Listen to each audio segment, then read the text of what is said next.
오디오는 미신이 아니다. 저 도톰한 책을 세 권식으로 이렇게 쓰신 의도가 이제 과연 무언지. 제가 생각한 그 오디오의 진행 과정이 첫 번째 권에서는 오디오의 각 기기들에 대한 역할들 이런 것들에 대한 아주 기초적인 설명 같은 것들이 필요하고 네네. 오디오에서 공간이 어떤 의미인지 각 기기가 어떤 의미인지 두 번째 권에서는 결국 오디오는 조합의 예술이거든요. 아무리 좋은 기기를 두 개 갖다 붙인다고 하더라도 이 두 개가 잘 맞지 않는 기기라면은 좋은 소리가 날 수 없어요. 어떤 조합이 좋은 조합일까? 그리고 어느 정도 공간에서 어떤 조합을 쓰는 게 좋은 조합일까? 이런 것들에 대한 이야기를 좀 하고 싶었어요.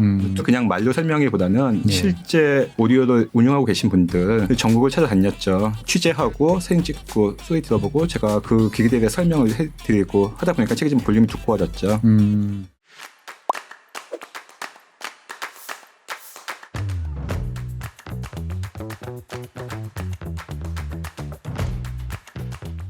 네, 안녕하세요. 최준영입니다. 낭만은 처음이라. 오늘 한지훈 선생님 모시고 오늘 이야기 나눠보도록 하겠습니다. 안녕하세요. 네, 새해 복 많이 받으십시오. 네, 새해 복 많이 받으십시오.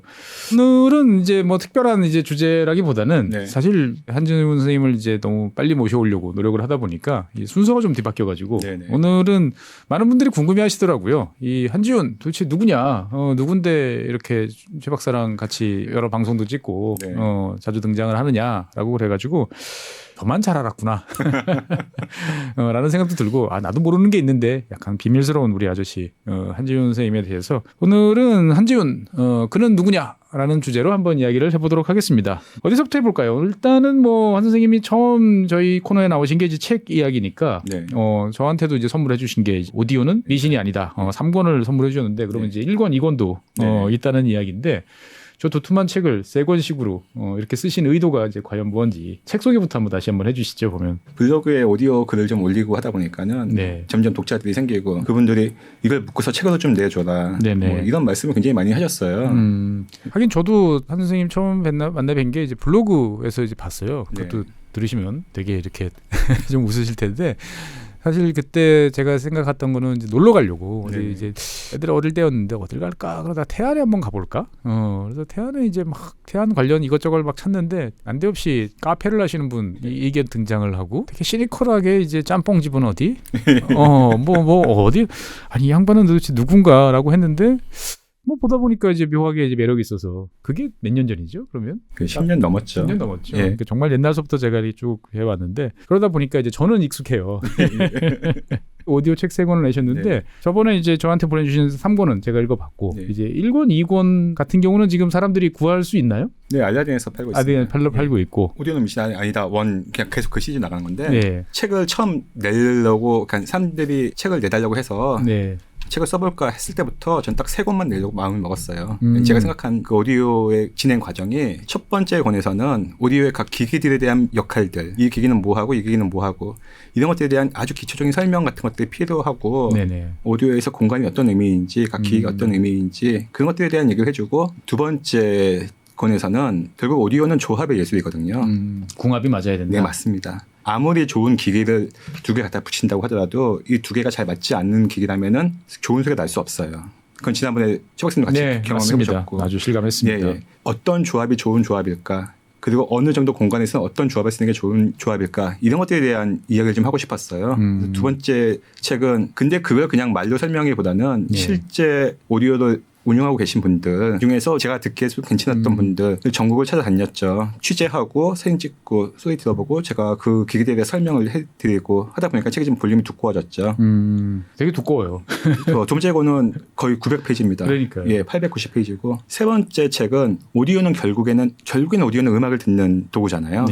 그랬을 때 이 오디오로 좋은 음악을 들을 수 있는 음악에는 뭐가 있을까? 아니면은 반대로 어떤 장르의 음악은 어떤 오디오로 들으면 좋을까? 그랬을 때 제가 워낙 재즈를 좋아하고 처음에 재즈에 관한 조합을 가지고 책을 쓰려고 했었어요. 그런데 앨범을 고르다 보니까는 너무 사람들이 많은 거야. 이제 저도 이제 보다 보니까 야 이거 약간 뭔가 이제 이 엔드가 아니고 to be continued 느낌이 좀 나면서 이제 마무리 지셨는데 올해 그러면 아까 말씀하셨던 너무 많아서 이제 다음 권으로 넘긴 것들이 언제 나오나요? 2024년 올해 나오나요, 보면? 근데 제가 책을 2년마다 내서 올해 나오긴 해야 되는데 일단 이란 갔다 왔던 그 여행기 작년에 이란 다녀오셨죠?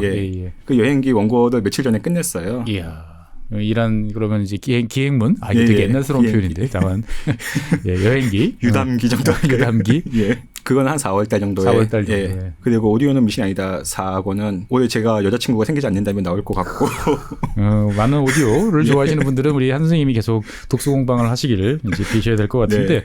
그럼 출판사는 어디로? 저는 제가 출판사를 차렸어요. 1인 출판? 예. 오. 스테더마인드라는 회사가 제 출판사입니다. 그러면 지금 오디오는 미신이 아니다 낸 저 출판사가 그냥 제가 출판사를 만들어서 제 책을 만드는 출판사를 만든 거죠. 그러면 편집도 다 하시고 제가 직접 다 합니다. 예. 디자인도 하시고. 그러니까 어떤 식이냐면은 이번 3권 작업했을 때를 생각을 해보면은 일단 원고 작업하고 원고 수정하고 다음에 그 원고 사이사이에 들어갈 사진들, 그림들 찾고 편집하신 분에게 보낼 때 이거 이렇게 레이아웃 이렇게 해주세요. 그런 것들 메모해서 보내시면은 그분이 거기 딱 맞춰서 사진 같은 걸 편집해 주시고 책을 만들어 주셨죠.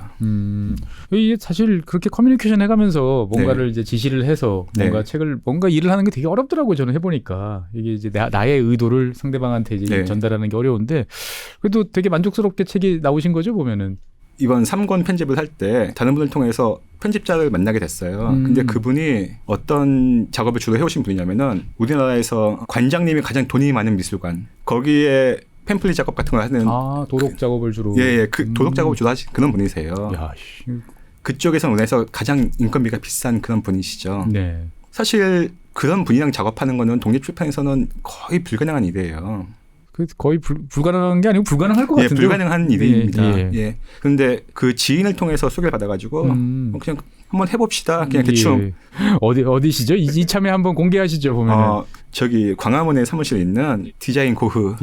우리 이제 화가 고흐. 네, 맞습니다. 그 민순영 대표님께서 이참에 또 한번 광고를 또 이렇게 정말 너무 잘해주셨는데. 근데 보통 그렇게 하면은 그분들은 그 처음 틀만 잡아주시고 왁구 잡고 그냥 보통 그 다른 작업들은 그 직원들이 하시는데 언제부턴가 이분이 원고 다음 원고 보내주세요 이런 말씀하시는 거예요. 그래서 재밌으셨구나 읽어보면서. 그분이 직접 읽으신 거예요. 그러니까 원래 이제 편집자들이 읽어보다 재밌으면 갑자기 이제 전화가 자주 오시죠 보면. 보통 그런 분들은 내용을 안 읽으시거든요. 이건 뭔데 이렇게 원고가 두꺼워 해가지고 이거 보다가 다음 거 보내세요.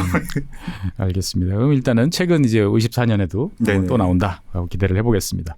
이제 선생님께서 이제 보면 나와서 출연하셔서 올라가면 댓글이 여러 가지가 달리는데 저 양반은 도대체 하는 일이 이제 뭐냐? 뭐 글 쓰는 작가는 책도 많이 내는 것 같긴 한데 뭔가 뭐 카메라도 이야기하고 뭐 오디오도 이야기하고 차도 이야기하고 뭐 그러다 보니까 상당히 독특한 취미 수집가 아니냐? 뭐 이제 이런 이야기도 나오는데 뭐 취미가 뭐세요? 사람들이 보통 많이 하는 것들은 다 하긴 해요.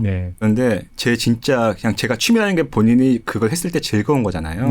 저는 집에서 책 읽고 음악 듣고 영화 보고 기타 치고 그냥 그런 게 제일 좋습니다. 집돌이? 예, 저 진짜 집돌이에요. 말씀하시는 그 오디오의 그 정말 귀한 오디오를 그래도 공개해 주시거나 아니면은 이제 뭐 카메라라든지 뭔가 이렇게 하면 다 결국은 커뮤니티고 사람들하고의 이제 교류 관계를 통해 가지고 다 정보도 얻고 뭔가 이제 알아가는 건데 집돌이하고는 잘 안 맞는 것 같은데. 그러니까 그런 오해를 굉장히 많이 받아요. 많은 사람들이 저를 굉장히 인맥의 화신.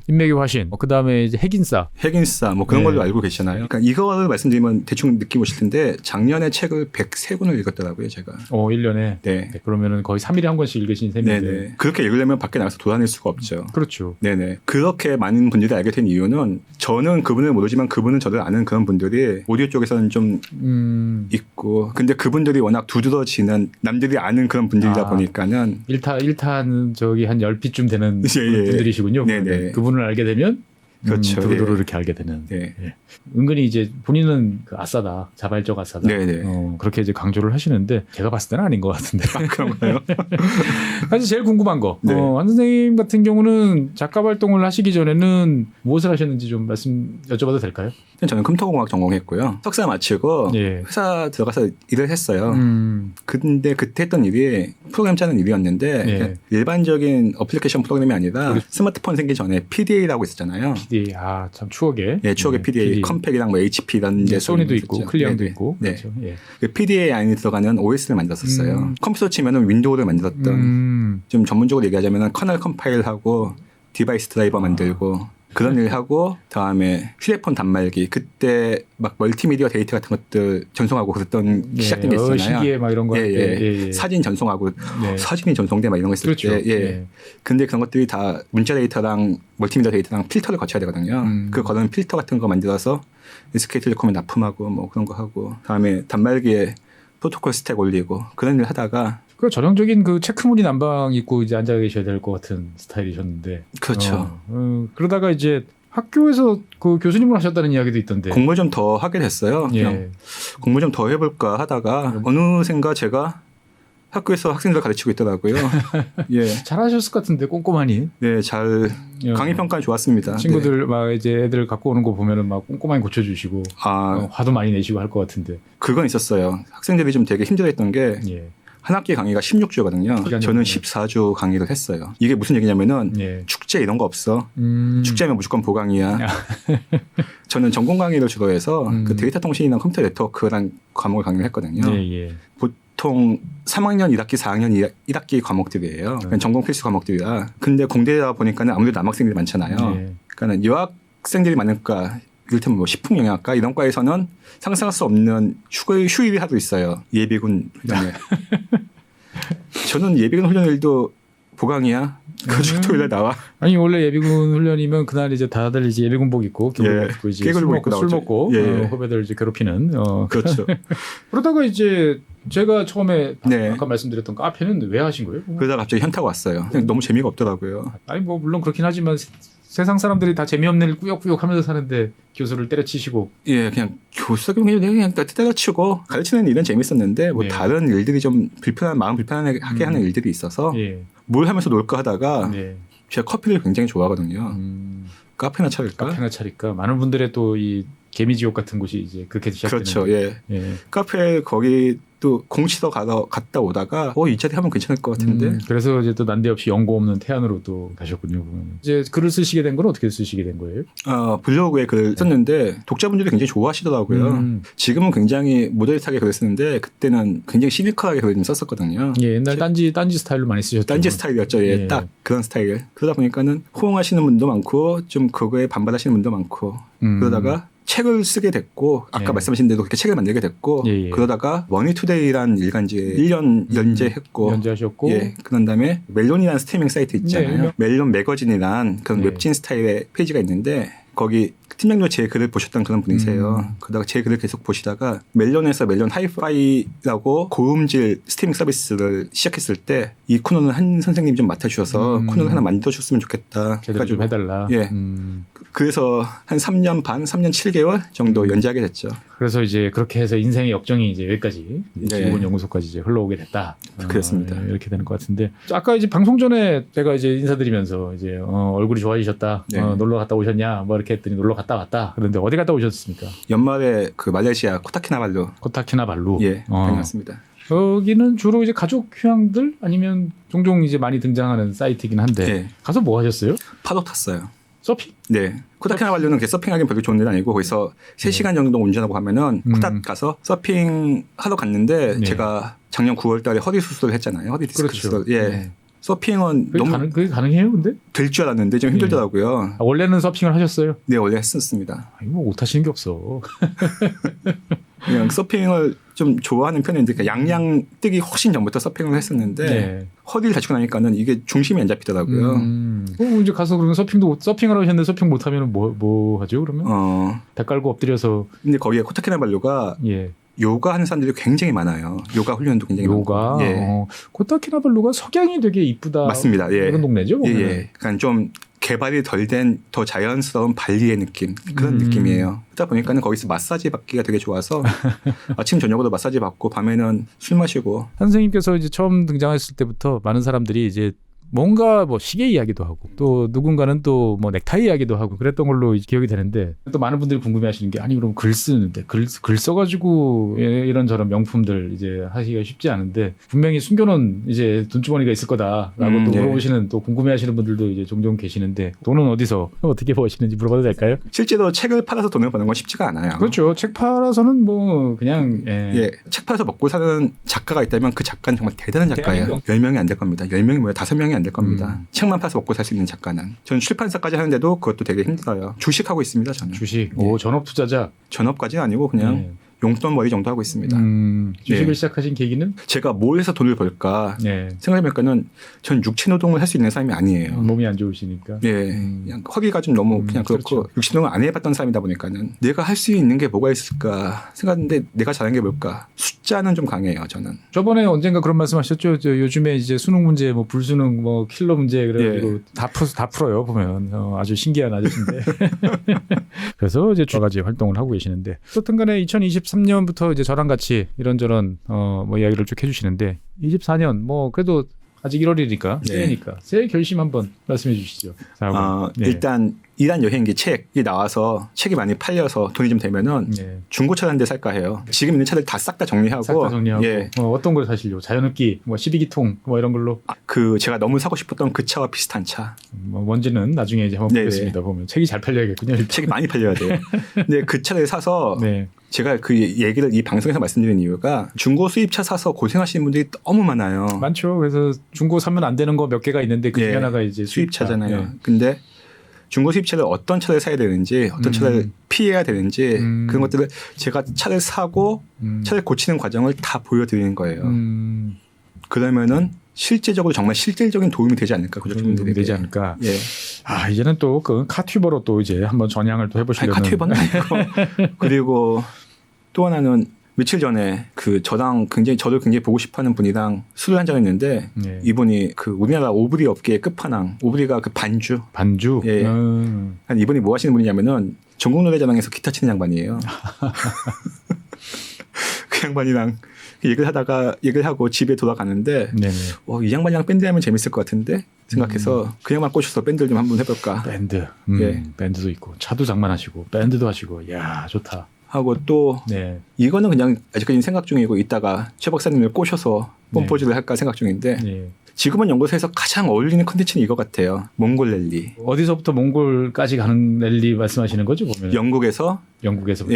원래는 몽골의 울란바토르까지였는데 지금은 이게 바뀌어서 러시아의 울란우데. 울란우데나 뭐 바로 조금 건너가는 건데 여기까지 가는 건데 제 버킷리스트 중에 하나가 몽골 랠리를 하면서 정말 별이 쏟아지는 쏟아지는 별을 보면서 고비 사막 이런 데를 지나가면서 나킹 온 헤븐스 도어를 한번 듣고 그러는 거예요. 전 그거 하면은 또 역시 또 몽골 랠리는 그게 좀 문제가 뭐냐면은 돈이 너무 많이 들어요. 돈도 많이 들고 제가 알기로는 그게 배기량 제한이 있는 거 아닌가요? 그 1000cc예요. 경차로만 가고 연식 오래된 차로만 가야 되고. 근데 차를 싣고 가서 움직이고 이렇게 해야 되니까는 그런 게 이제 좀 그리고 비자 문제 이런 것들도. 그러니까 거기 몽골 랠리의 경로들이 우리가 흔히 갈 수 있는 그런 나라들이 아니에요. 그렇죠. 중앙아시아를 다 이제 관통을 해야 되니까. 이란 거치고 뭐 이런 데 거치고 해야 되니까는. 어떻든 올해 이제 한 선생님의 계좌가 대박 나기를 기원을 해야 이제 여러분들께서 재밌는 콘텐츠를 이제 많이 보실 것 같을 텐데 저랑 같이 늙어가는 처지인데 좀 더 이제 중장기적인 목표는 없으세요? 이건 아직까지 남한테도 얘기를 안 하진 않았는데 이게 좀 잘 되고 하다 보면은 유튜브 채널 저도 한번 만들어볼까? 이게 재밌더라고요. 재밌으시구나. 녹화할 때 최 박사님이랑 녹화하는 게 참 재밌더라고요. 감사합니다. 저도 올해 이제 좀 다양한 분들을 이제 많이 모실까라는 생각이 좀 듭니다. 그래서 얼마 전에도 이제 저도 한번 모실 수 있을 것 같은데 우리 이제 여러분들 잘 아시는 정영돈 씨랑 한번 방송을 촬영을 했었어요. 되게 재밌더라고요. 그래서 어떻든 저도 올해는 좀 재밌게 하고 싶은데 저보다는 훨씬 재밌게 사시는 분이니까 제가 좀 가르침을 좀 받도록 하겠습니다. 어떻든 간에 이제 뭐 선생님께서는 알고 계신 것도 많고 경험하신 것도 많고 흥부자, 콘텐츠 부자신데 뭐 저랑 이제 몇 가지의 사항들에 대해서 이렇게 보여주셨는데 다음 콘텐츠는 그러면 뭘로 기대를 하시면 될까요? 시청자분들께서. 최 박사님이 당황하는 모습을 보실 수 있는. 또 민망합니다만. 그건 잘할 거고 앞으로 제가 여기 지구본 연구소에서 얘기할 거는 지금까지 얘기한 거는 사람들이 흔히 폐gal 망신한다는 취미, 자동차, 오디오, 시계에 관해서 얘기를 한 거고 사실 저는 그렇게 거창한 것보다 좀 일상에서의 소소한 즐거움을 찾는 게 더 재밌거든요. 뭐 이를테면은 키보드 어떤 거 쓰세요 집에서? 저는 그냥 로지텍 무선 씁니다. 원래는 MS의 그 아르고노믹스 쓰는 걸 유선을 되게 오래 썼어요. 근데 이제 더 이상 단종이 돼서 안 나오더라고요. 저도 이제 키보드는 좀 까다롭게 쓰는 편인데 기계식은 안 씁니다. 시끄러워가지고. 키보드도 기계식 아니고도 하이엔드 키보드가 굉장히 많이 있고 그냥 키보드도 그쪽 세계에 가보면은 굉장히 어마어마한 세계가 있거든요. 어떻든 간에 이제 2024년 또 한 해를 또 서핑으로 길을 또 받아오신 우리 한지훈 선생님과 오늘 또 이런저런 수다를 좀 떨어봤습니다. 여러분들께서도 이제 뭐 1월 지나고 있는데 어떠신가요? 새해 결심하신 거 잘 유지되고 실천에 옮기시고 있는지 모르겠습니다. 저도 지금 고전 중에 있습니다. 여러 가지로 이제 적어놨던 걸 보니까 야, 하는 게 하나도 없어. 막 이런 생각이 들어가지고 다시 한번 정렬을 좀 해봐야 될 이런 상황인 것 같습니다. 어떻든 간에 다 우여곡절이 있는 것처럼 지구본연구소도 여러분들 그리고 한준 선생님 기타 많은 분들과 더불어 2024년도 잘 진행해 보도록 하겠습니다. 출연해주신 한준 선생님 감사하고요. 시청자 여러분께서도 올 한 해 여러 가지로 또 잘 되는 한 해가 됐으면 좋겠습니다. 지금까지 시청해주신 여러분 대단히 감사합니다.